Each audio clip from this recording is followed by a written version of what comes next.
So I went back to the same Goodwill that I got this monster jar that you remember from last night's video. We ended up with 2 sterling silver pieces, 3 different gold pieces, and a bunch of costume. Everything that's in there is costume.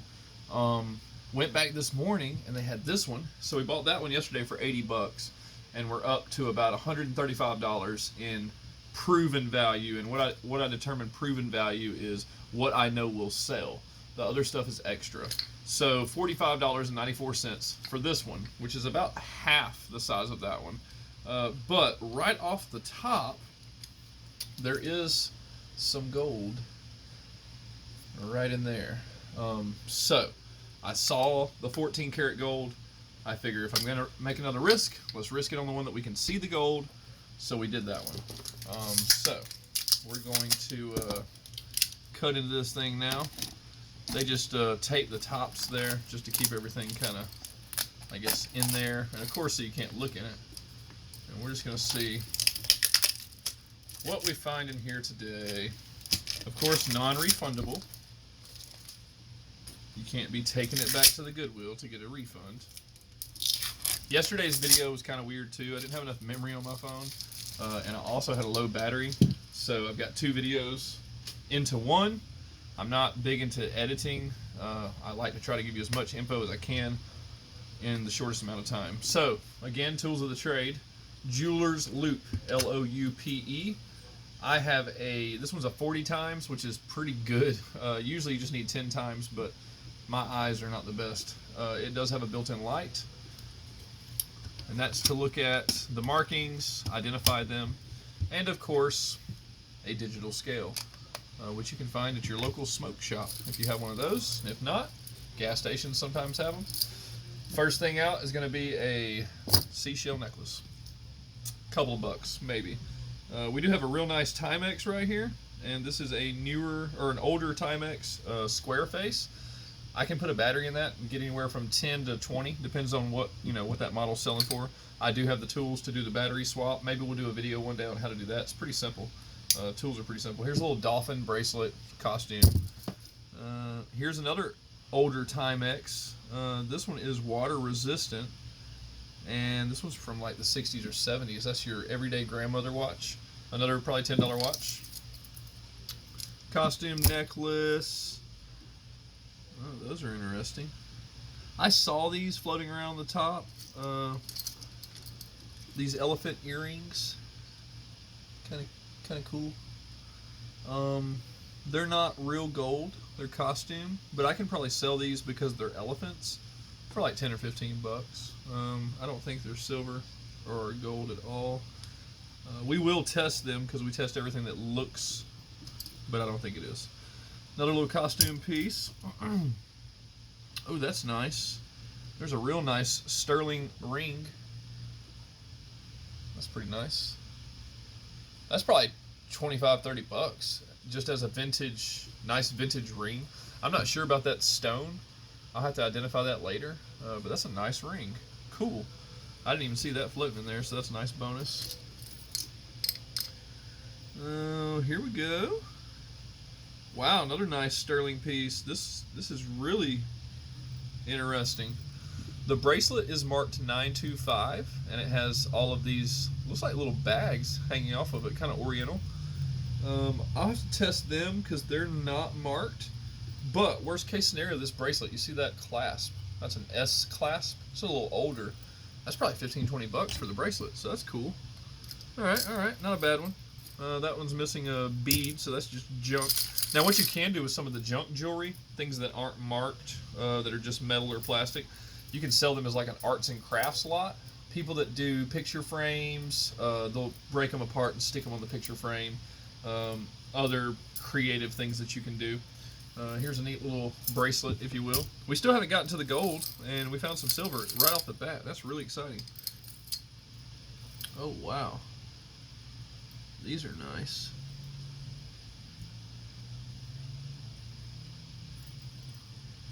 All right. This is interesting. It's not gold, but this is that material that really, really looks like it's gold and would really fool you. I didn't see that floating in there. If I would have seen that, I probably would have bought this piece a lot faster. But notice it's like beach scene. It's got the sand dollar and the flip flop and the palm tree. I'm gonna test those because between me and you, they look gold, but they're not marked. So we'll put those to the side and test those. Little costume necklace. Yeah, they look right. They actually might be. They're just not marked. I'm gonna check those. They look dangerously close to being real gold. Here's another little costume necklace. Nothing fancy there. Here's a little entanglement. All right. There's a Coro cameo earring. It's a clip earring. If the other one is in here, which usually they are, we might be okay. That might be $10 there. Oh, there's the other one. Boom. This is the time-consuming part, you know, untangling the mess. Some Goodwills sort through their jewelry. Some sort through half of it. That's kind of what this is. My Goodwill sorts through about maybe a half, maybe a little more. And then they kind of get overwhelmed back there with bucketfuls of jewelry, and they just start throwing it in jars and selling it. So, cameo earrings, clip, signed Coro. It's hard to see. I should turn on a light, huh? Let me get a light on the situation. That might help us. All right, reaching in again. Now this would have fooled just about anybody, but I could clearly see the wearing on the edge. That's a cameo ring. It looks gold, but it's not gold. We are getting close to the gold piece that I saw, though. Another costume piece, some earrings. There's probably some sterling earrings that get kind of mixed in the lot that we don't pay much attention to. It's just sterling, you know. But if it's got, you know, a nice mark, you might want to look at it a little closer. This piece here has kind of caught my eye. A little magnetic piece. It is not marked, but it looks sterling. Might would test that later. Still going, still going.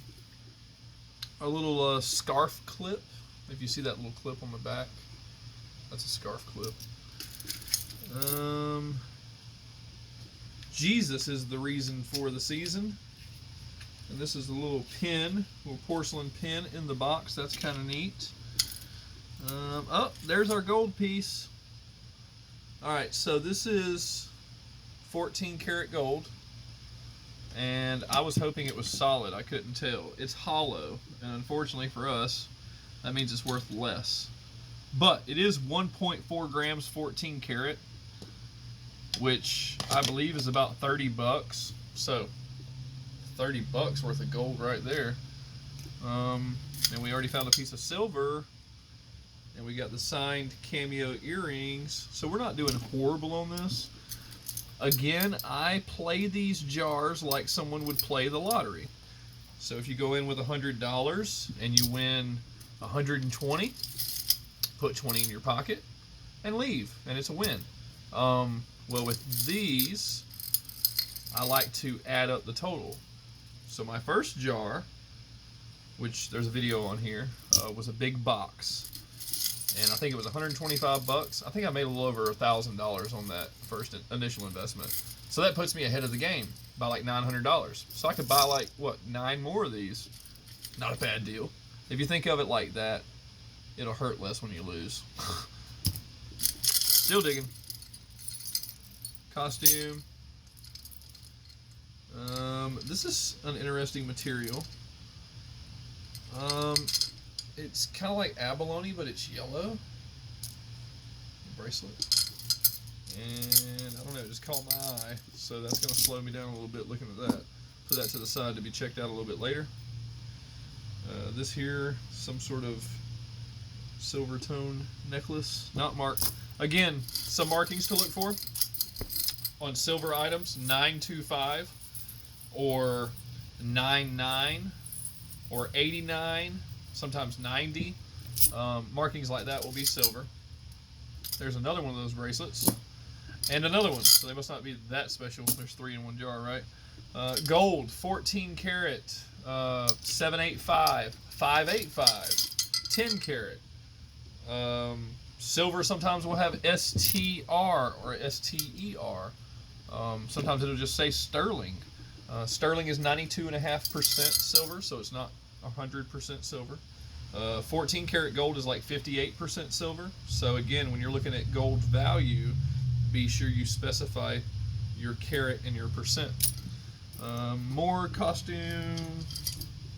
I think that's silver earrings here. Nope, these are starting to turn, but I believe they're plated. Yep, plated silver tone earrings. Still digging. This is a bone carved piece. Not the other one that starts with an I that I don't talk a lot about because there's too many restrictions. Also mentioned in the group rules. I've heard many groups getting shut down for talking about the I stuff. More costume. And looks like we're going to finish it off with costume, costume, costume, and costume. So more costume earrings, a couple of costume bracelets, nothing super fancy. This little bitty thing I believe is gold. You can't hardly see it. A little bitty. Alright. We've got 14 karat gold. We've got the signed cameo earrings. We've got the sterling ring. And then we've got the sterling bracelet. So, probably about $90 to $100 worth retail on eBay's end. And then we've got the 2 watches. Let's just say another 20. So we doubled our money. Again, you're not doing this to hit it big, but if that 14 karat gold piece happened to be a necklace that weighed 17 grams, well then yeah, we're in the money. So that's why we do it. We know it's a risk, we know it's a gamble, but now I've got this jar, and then this jar will be pretty much full because we didn't take much out. And I'll add these to my Facebook Marketplace listing. This will be another 20 pounds added to my already 40-pound lot. Someone will come through and buy it. So, for today, I believe that's all. Don't forget to like, share, and subscribe. I'm really not a self-promotional guy, but I would love it if my videos could help some people and get to as many people as possible. While I've got you here, I might as well show you. Here's a nice piece of sterling that I picked up recently. It does have a few little blemishes. On the bottom, it says Sterling Columbia. Yep, Sterling Columbia weighted. Weighted. What that means is there's weight in here. Usually it's a resin or a wax or a plaster. Either way, what you're feeling is not 100% sterling. It's going to be wrapped. It's going to be very thin. On average, one of these is probably going to be maybe an ounce of sterling. We've also got nice little sterling bell. It's not marked sterling, but I know enough about the age and how it looks to know that this is sterling. Also the sound, it's very pure. So that's a quality piece. Here we've got solid sterling bowl. This is pretty heavy, about 3 ounces, and it says right there, it's stamped. Fancy stamp, and then it says sterling. Very clear, very easy to identify. Here's another nice little lighter bowl. Stamped on the bottom, Sterling 8162. And it's got an eagle with a W on its chest. That's going to be an identifying feature. Then here we've got another sterling. This one is barely marked. It says PSCO sterling. Very light right there. You can't hardly see it. And then if you come across one like this, it's going to be into a different tier of sterling. This is Westmoreland, but it's filigree and it's perforated. So it's a lot more deco. That puts it in a different category. Instead of being maybe a $10 bowl, it now can be, you know, $30 or $40 bowl. And depending on how much it weighs in general, is usually going to set its value. But having the maker's brand is nice. It can help you identify who made it and whether you're in good money or just average money. So again, get you a acid test kit so you can test this material. Get you a jeweler's loop so you can see what you're doing, and get you a scale so you can weigh it. And that's about all I got today, folks. Like, share, subscribe, keep watching. Again, I'm not big on editing. You're going to get it how I am right here. And if you're like, what is all that stuff behind you? This is real life reseller, folks. That is random things hanging that need to be listed. And that is a shelf full of some listed, some not listed. And then the floor, all my boxes. This is kind of the catch-all room. And that's what happens when you're a reseller. So all you guys are like, I want to be a reseller. That's what you have to look forward to. Again, thanks for tuning in. Check back with us next time.